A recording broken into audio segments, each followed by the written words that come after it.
इसका ना लोग इसको इंटीग्रेशन को डिफरेंशिएशन के साथ रिलेट करते हैं, मैथमेटिकली रिलेटेड है भी, मना नहीं कर रहा हूँ, बट फिजिकली या फिर ग्राफिकली इंटीग्रेशन और डिफरेंशिएशन दो अलग अलग कॉन्सेप्ट है।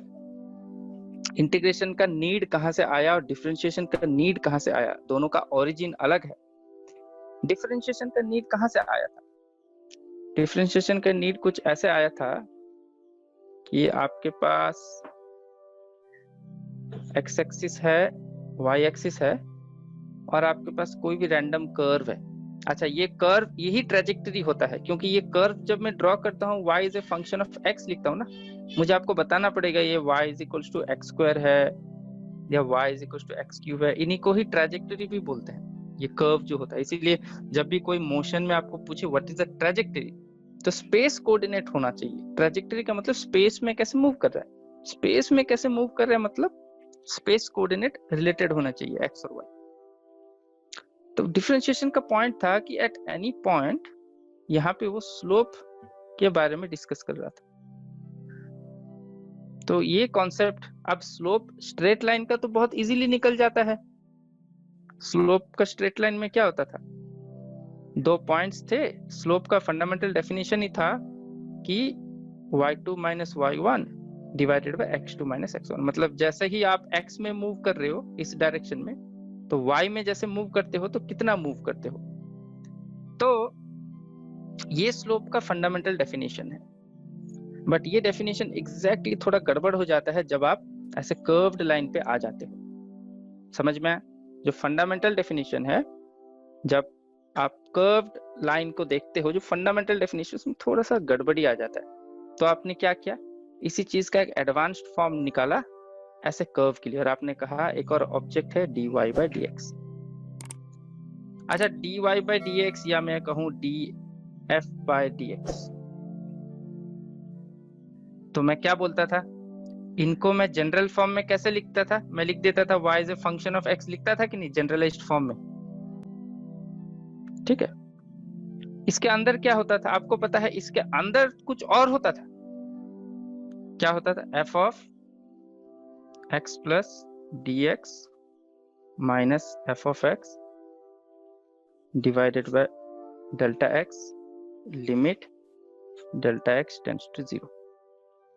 ठीक, तो जैसे ही जो आपका एक फंडामेंटल कॉन्सेप्ट है वो कहीं पे आपको दिखता है कि अप्लाई होने में प्रॉब्लम आ रहा है, तो फिर आप उस फंडामेंटल कॉन्सेप्ट को थोड़ा सा एक्सटेंड करते हो।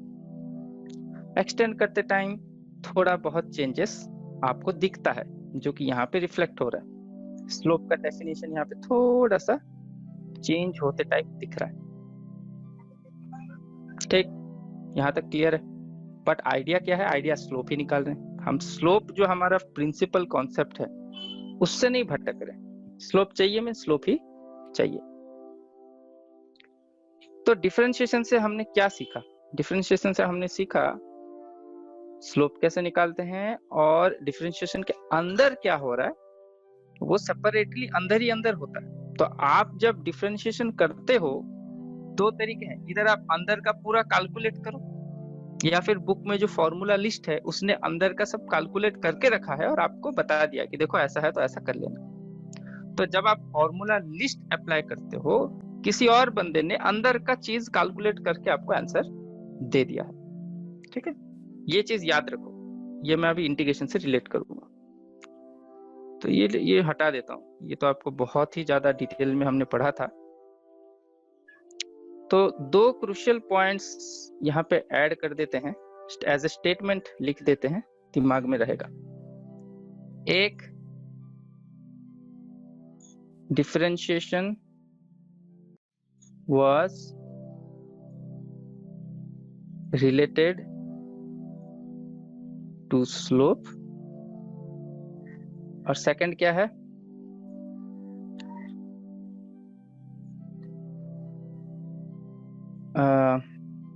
इसको मैं कैसे लिखूं, समथिंग,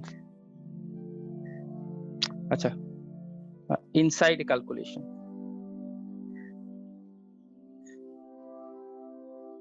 इनसाइड कैलकुलेशन क्या होता है, d by d x, oh sorry,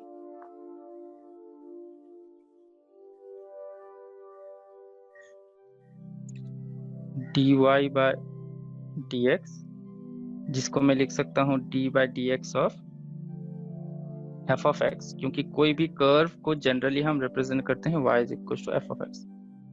तो इनसाइड कैलकुलेशन में थोड़ा लिख देता हूँ, limit delta x tends to 0, f of x plus delta x minus f of x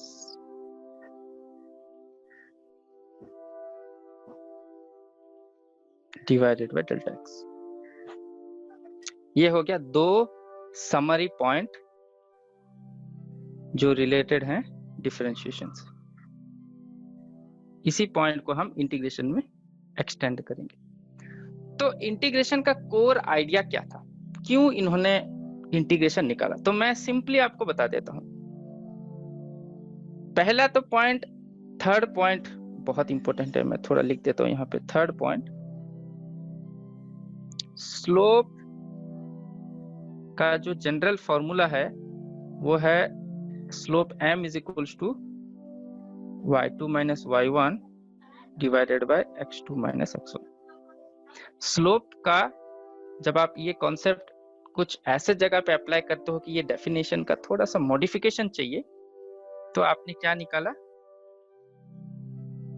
differentiation निकाला। तो differentiation is nothing but slope का जो फॉर्मूला है उसी को ही थोड़ा सा अलग तरीके से हम पढ़ते हैं। ये तीन पॉइंट्स इंटीग्रेशन में भी समराइज कर सकते हैं। सो इंटीग्रेशन में क्या होता है?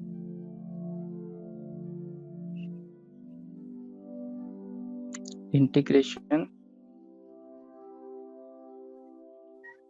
3 पॉइंट्स। पहला point, integration is related to, मैं से आई एंड टी लिख रहा हूं, ठीक है? Integration is related to area. Fundamental idea है एरिया निकालना। एरिया आपको पता है लेंथ इनटू ब्रेड्थ होता है। इसका मतलब अगर मैं आपको यहाँ पे एक एक्स एक्सिस देता हूं और एक वाई एक्सिस देता हूं, और इसमें मैं आपको एक ऐसा बॉक्स दे देता हूं, चलो ठीक है? तो बॉक्स का समझ लो ये जो x है, x का कुछ, इसको x नॉट कर देता हूं। x नॉट का मतलब x का कुछ वैल्यू है, और ये आपका y नॉट है। तो एरिया क्या निकलेगा इस केस में? Area is equal to x not y not. ये आपका एरिया आ गया। अब प्रॉब्लम कहाँ पे?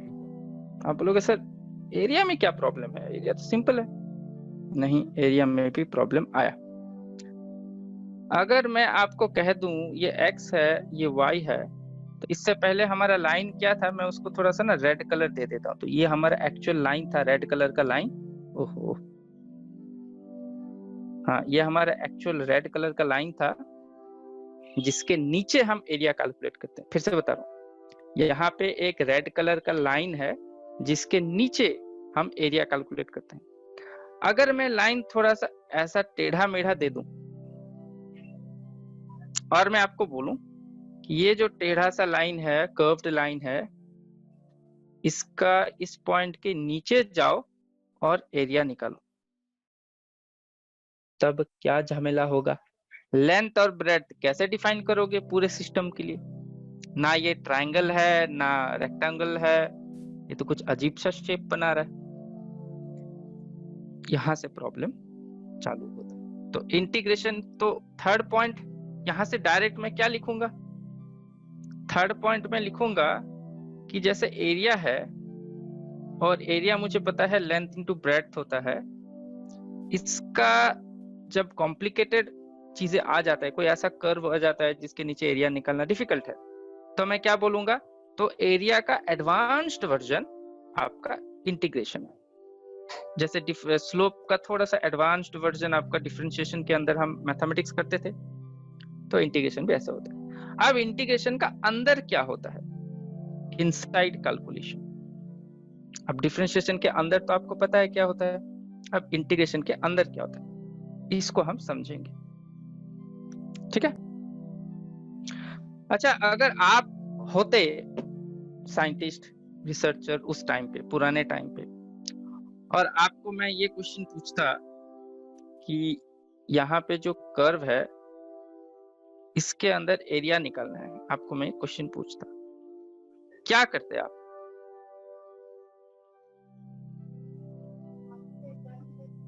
जो भी दिमाग में आ रहा है, समझ लो नया इन्वेंशन तुम लोग करने जा रहे हो, क्या करते?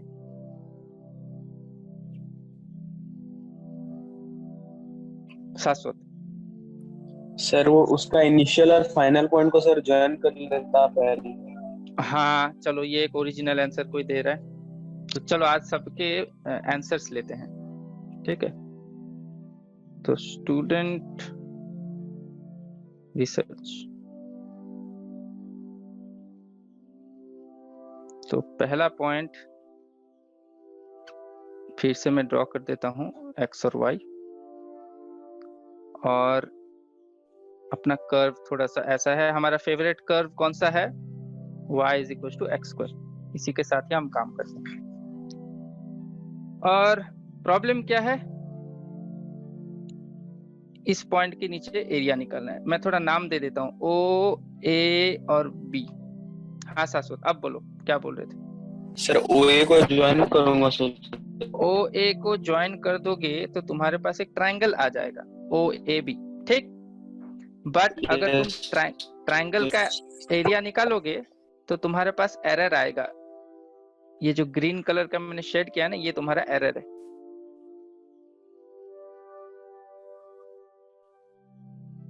ठीक, का मतलब शाश्वत ने कहा कि जॉइन ओ ए, तो उससे क्या होगा, उससे एक ट्राइंगल मिलेगा, और वो बोल रहा है कि ट्राइंगल का एरिया सबको पता है, हाफ इंटू बेस तुम्हारा ओ बी है, इंटू हाइट तुम्हारा ए बी है। बट मैं ये कह रहा हूँ कि यहाँ पे जो ग्रीन कलर का शेड है वो तुम्हारा एक्स्ट्रा एरिया आ रहा है जो हमको नहीं चाहिए, उसको कैसे एलिमिनेट करोगे सिद्धांत? सर मैं वो कर्व पार्ट को एक सर्कल का एक हिस्सा समझू तो, जिसमें से सर्कल का एक पार्ट का एक उसमें से एक ट्रायंगल माइनस हो चुका है। मतलब कैसे, सर्कल मतलब को कैसे ड्रॉ करूं? सर्कल को एक हिस्से पीस, जैसे केक का एक पीस होता है, हाँ ऐसे ड्रॉ करूं? ये नहीं, उस कर्व की ओर से। उस कर्व को रेडियस मान रहे हो? नो नो सर, वो सर्कल का एक हिस्सा होगा। हाँ अच्छा अच्छा अच्छा अच्छा अच्छा, अरे बाप रे, ये तो थोड़ा सा यहाँ पे ड्रॉ करना पड़ेगा। सेकंड पॉइंट, तुम कह रहे हो कि सर ये देखो आपका एक्स वाई है और ये आपका कर्व है, और तुम कह रहे हो कि इसको मैं एक्सटेंड कर दूं ऐसे, जैसे वो एक कर्व का हिस्सा होगा तो। बट हमको नहीं पता ना ये एग्जैक्टली सर्कल का हिस्सा बन पाएगा या नहीं। क्या पता सर्कल ऐसा बन रहा है और आपका कर्व थोड़ा ऐसा है, तो एक अप्रोक्सीमेशन लेंगे इसीलिए। अप्रोक्सीमेशन भी लोगे, ठीक है चलो अप्रोक्सीमेशन ले लिया, ठीक है चलो। बट अप्रोक्सीमेशन का प्रॉब्लम होगा, हर एक कर्व के लिए तुमको सेम सर्कल मिलेगा और तुम्हारा एरर ज्यादा रहेगा।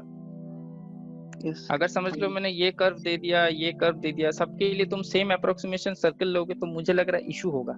ये मत करो, कुछ और सोचो।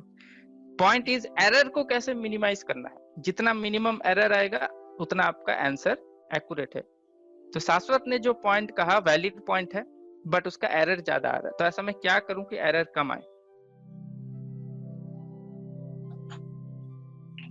सर वो उस ट्रायंगल को हम तोड़ देंगे ऐसे बीच बीच में, तो वो जो उसके very good, curve under area होगा वो कर्व थोड़ा स्ट्रेट लाइन के जैसा होगा। हाँ तो सिद्धांत ने कहा कि सर ये आपका एक्स वाई है, और मैं अपना कर्व ड्रॉ कर लेता हूं।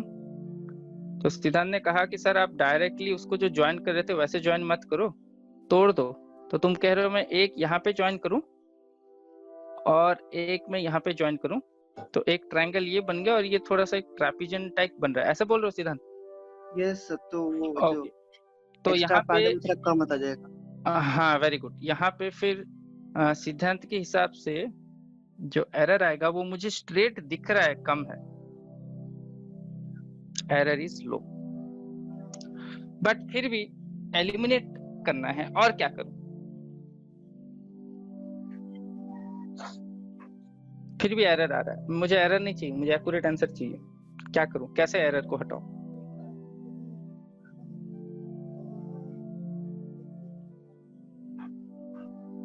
शुद्धानंद पत्र। सर बहुत सारे स्ट्रेट लाइंस को अगर मिलाएंगे तो डिवाइड करें। वैलिड पॉइंट है। तो सुधानंद पात्र ने कहा सर एक काम करो, आप एक स्ट्रेट लाइन में ज्यादा एरर आ रहा है, शाश्वत ने जो स्ट्रेट लाइन का फॉर्मूला बताया। सिद्धांत ने कहा सर स्ट्रेट लाइन को तोड़ दो, एरर कम आएगा। सुधानंद पात्र ने उसका एक्सटेंशन कर दिया, उसने कहा sir straight line, number of straight line जो आप तोड़ रहे हो ना उसको बढ़ा दो। एक्चुअली ऐसे रिसर्च होता है, पता है, एक साइंटिस्ट कुछ बोल के जाएगा, फिर दूसरा साइंटिस्ट उस पर थोड़ा सा अपना दिमाग लगाएगा, फिर तीसरा बंदा आएगा। बट आजकल रिसर्च बहुत डिफिकल्ट हो चुका है। मैं आपको बताऊंगा एक स्टोरी। तो ये आपका कर्व ले लेते हैं। अरे ये बन क्यों नहीं रहा? ये आपका कर्व है। और जो सुधानंद पात्र ने बोला, वो बोला कि सर यहाँ पे छोटा लाइन ऐसा, फिर यहाँ से एक और छोटा लाइन, फिर यहाँ से एक और छोटा लाइन, फिर यहाँ से एक और छोटा लाइन, तो बार बार ट्रेपेजम्स बनते जा रहे हैं। ऐसा सुधानंद? नहीं ये गलत है, गलत है, सॉरी डायग्राम गलत है, ऐसे नहीं होगा, स्ट्रेट लाइन ऐसे नहीं ड्रॉ होगा। तुम पहला स्ट्रेट लाइन समझ लो, यहाँ से यहाँ ज्वाइन करके ट्रायंगल बना रहे हो, और तुम यहाँ पे दूसरा पॉइंट है तो तुमने एक और स्ट्रेट लाइन ऐसे जोड़ लिया। हाँ करेक्ट है, करेक्ट है। ये तीसरा पॉइंट है तो तुमने एक स्ट्रेट लाइन ऐसे जोड़ लिया। ये चौथा पॉइंट है तो तुमने एक स्ट्रेट लाइन ऐसे जोड़ दिया। सॉरी ये स्ट्रेट नहीं बना। हाँ इंटरेस्टिंग तो है। हाँ देवाशीष। सर वही जो कर्व है उसको हम छोटे छोटे पार्ट में टूट लेंगे तो वो एक स्ट्रेट लाइन जैसे हो जाएगा, और उसी स्ट्रेट लाइन को अगर हम एक ट्रायंगल में करेंगे तो उसका छोटे छोटे पार्ट का एरिया निकाल सकते हैं। हाँ वही कर रहे हैं ना। सुधानंद पात्र ने बोला तोड़ दो, तो मैंने तुमने कहा बहुत छोटा तोड़ दो। इतना छोटा तोड़ दो सर कि वो छोटा सा जो कर्व का पाथ है वो स्ट्रेट लाइन होगा। बहुत बढ़िया, ये तुम्हारा फोर्थ बहुत ही इंपॉर्टेंट पॉइंट है। तो उस पॉइंट पे आने से पहले यहाँ पे थोड़ा देख लेते हैं। तो पहला वाला एरिया होगा ट्रायंगल का एरिया, जो सुधानंद पात्र के हिसाब से कुछ और तोड़ देते हैं। दूसरा वाला आपका क्या क्या है, एक रेक्टेंगल है और एक ट्रायंगल है, ठीक है। तीसरा वाला भी ऐसा ही आ रहा है, एक रेक्टेंगल आएगा एक ट्रायंगल आएगा। तो ऐसे करते करते हम तोड़ तोड़ के उसको ऐड कर सकते हैं। एरर यहाँ पे लो है।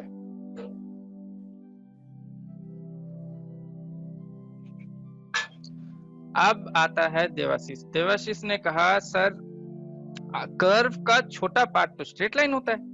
बहुत अच्छा पॉइंट उसने कहा। तो देवाशीष ने मार्क किया कि small part of curve is straight line, जो कि बहुत ही अल्टीमेट एनालिसिस है, यहां से स्टार्ट होगा पूरा। तो फोर्थ साइंटिस्ट आता है और बोलता है कि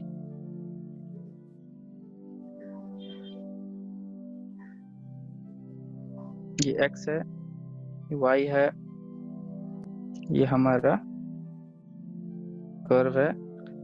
तो देवाशीष ने बोला सर छोटा सा पोर्शन लो। जैसे मैं एक एग्जांपल देता हूँ, मैं स्टार्टिंग में लूंगा तो दिखेगा ना, मैं यहाँ पे लेता हूँ।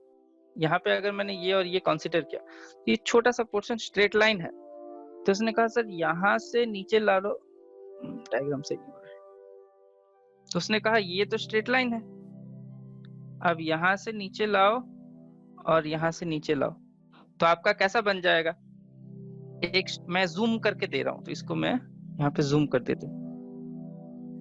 तो स्ट्रेट लाइन ऐसा है कर्व का, और उसके नीचे उसने कहा कि सर आप ऐसा कर दो, तो फिर यहाँ पे एक ट्रायंगल बन जाएगा और यहाँ पे एक रेक्टेंगल बन जाएगा। वही पॉइंट हो रहा है, बट उसने कहा कि सर अगर आप ऐसे करोगे तो आपका अप्रोक्सीमेशन हाई रहेगा और आपका एरर लीस्ट रहेगा।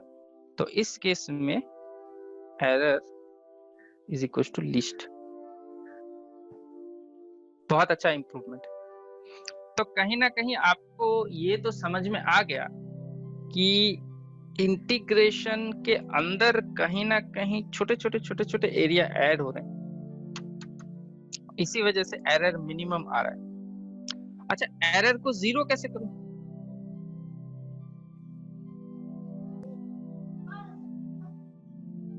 पॉइंट यहां तक तो हम पहुंच गए कि छोटे छोटे एरिया को ऐड करना है, बट छोटे छोटे एरिया को ऐड मैं कैसे करूं कि एरर जीरो आए?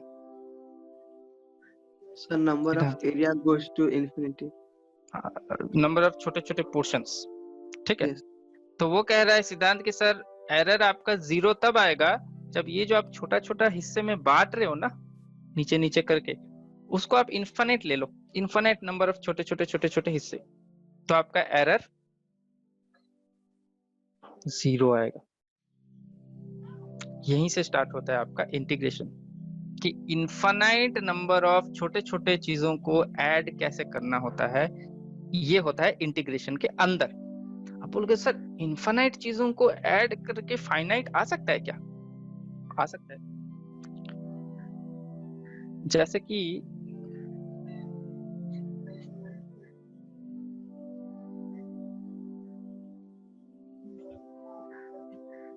वो एग्जांपल बाद में दूंगा कि कैसे आ सकता है, क्योंकि जब आप इन्फिनिट चीजों को ऐड भी कर रहे हो ना, तब भी आप ग्लोबली एक फाइनाइट चीज ही निकाल रहे हो।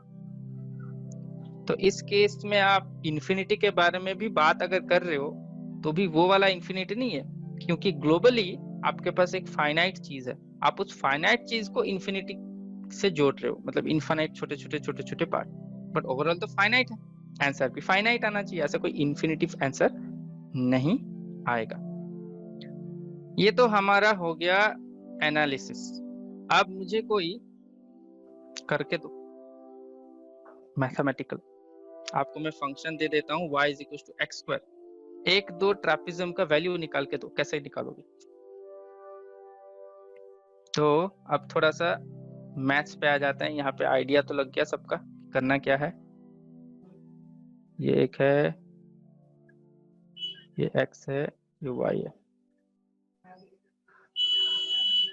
ये हमारा कर्व है y is equal to f of x, और more precisely y is equal to x square. अब 0 से 4 लेते हैं, चलो। तो x को हमने लिया 0 से x इक्वल टू 4, और इसके अंदर मुझे एरिया निकालना है। अब जो भी आपके दिमाग में आइडिया आया, उस आइडिया को यूज करके सबसे मिनिमम एरर वाला आंसर मुझे कौन देगा?